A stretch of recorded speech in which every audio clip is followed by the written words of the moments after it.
Hello and welcome back to my channel. आज की video में हम लोग पढ़ेंगे chapter number 4 a psalm of life. तो ये हमारी इंग्लिश लिटरेचर की बुक में दिया हुआ है चैप्टर।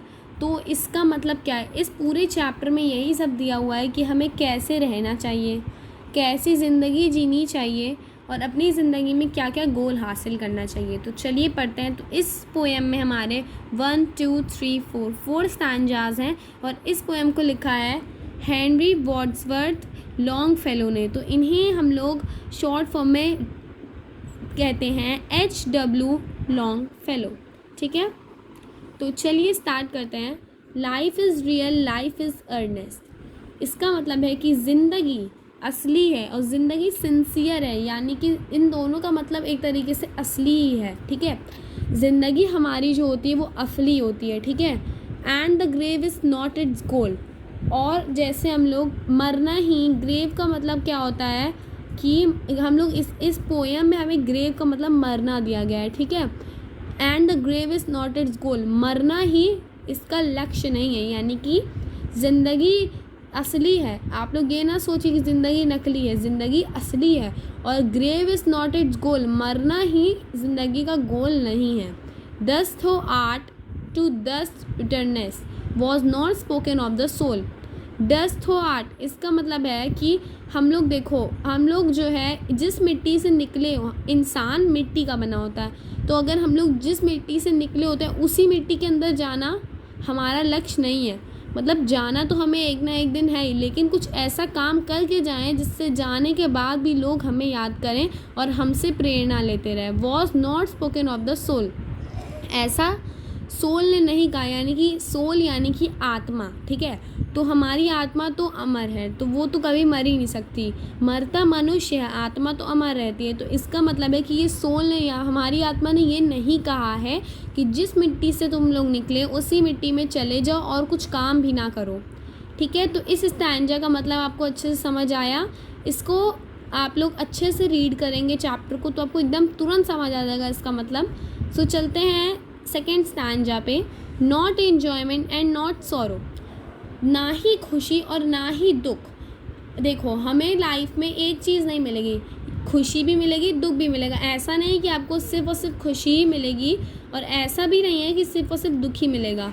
तो ना खुशी और ना दुख, अगर हम इन दोनों चीज़ के बिना भी चल सकते हैं तो ये भी गलत बात है। हम इन दोनों चीज़ के बिना चल ही नहीं सकते हैं। कभी हमारे साथ खुशी रहेगी, कभी हमारे साथ दुख रहेगा। It is our destined end or way.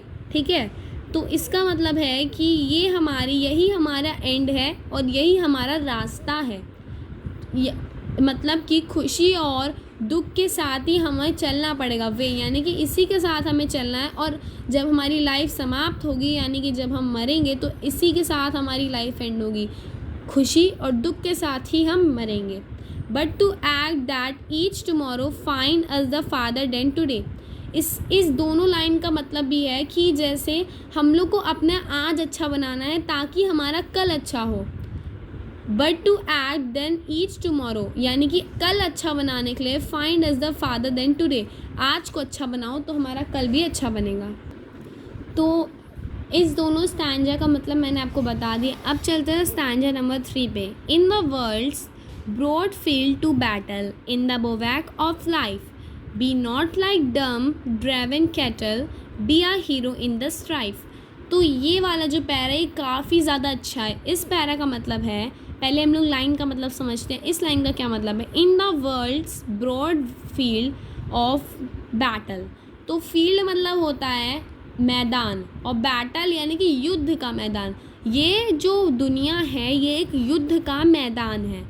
In the bivouac of life, बोवैक का मतलब अगर हम लोग मेन से मतलब हम लोग एकदम मेन मतलब समझता है तो वो होता है टेम्पोरेरी शेल्टर। ठीक है, बोवैक का मेन मतलब टेम्पोरेरी शेल्टर होता है। तो इसका मतलब क्या था? इसका मतलब था कि एक लाइफ जो है वो युद्ध का मैदान है और वो एक बोवैक है, मतलब इन द बोवैक ऑफ लाइफ। इसका मतलब है कि हमें यहाँ पे जैसे हम लोग घर पे रहते हैं, अपने स्कूल जाते हैं, तो ये एक टेम्पोरेरी शेल्टर नहीं होता है, कभी ना कभी हमें अपने शेल्टर को छोड़ना ही पड़ेगा।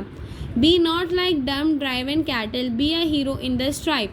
हमें गूंगा बहरा टाइप नहीं रहना चाहिए और हमें जो है और ड्राइव एंड कैटल यानी कि जो भेड़ बकरियों को चराता है, जैसे वो लोग को चराते हैं तो वो लोग जहाँ वो जो चराने वाला होता है वो जहाँ लेके जाता है वो वहीं चलते जाते हैं। वो ना कुछ समझते हैं, उनके अंदर वैसे भी दिमाग तो होता नहीं है, वो ना कुछ सुनते हैं ना कुछ समझते हैं। उन्हें जहाँ जिस रास्ते ले जाए वहीं ले जाता है। तो हमें लाइफ में ऐसे नहीं रहना चाहिए जो हमें रास्ता दिखा हम उसी रास्ते पे चल दें।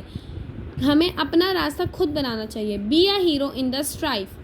इस पूरी दुनिया में तुम एक हीरो बनो और स्ट्राइव करो यानी कि स्ट्रगल करो। एक स्ट्रगल करो यानी कि हीरो बनो, स्ट्रगल करो और हीरो बनो।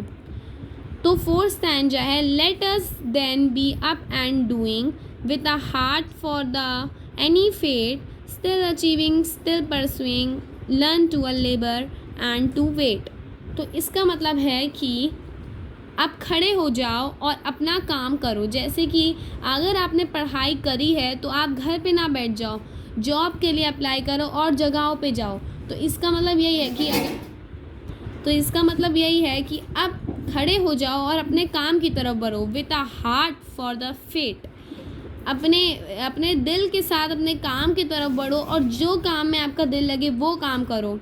स्टिल अचीविंग, स्टिल परसुइंग, इसका मतलब है अचीव करते चलो और गोइंग आफ्टर, उसके साथ चलते चलो। अचीव करते चलो और उसके साथ चलते चलो। Learn to labour and to wait, ठीक है। तो लर्न टू लेबर, काम करना सीखो, एंड टू वेट, और काम तो करना सीखो ही और सब्र करना भी सीखो। अगर आप कोई भी काम करते हो आपको तुरंत उस काम का फल नहीं मिलेगा। जब आप सब्र करोगे तो ही आपको उस काम का फल मिलेगा। तो ये थी हमारी पूरी पोएम आसाम ऑफ लाइफ। तो ये पोएम काफ़ी ज़्यादा अमेजिंग थी। और अगर आपको वीडियो अच्छा लगे तो लाइक करिए, शेयर करिए एंड सब्सक्राइब करिए।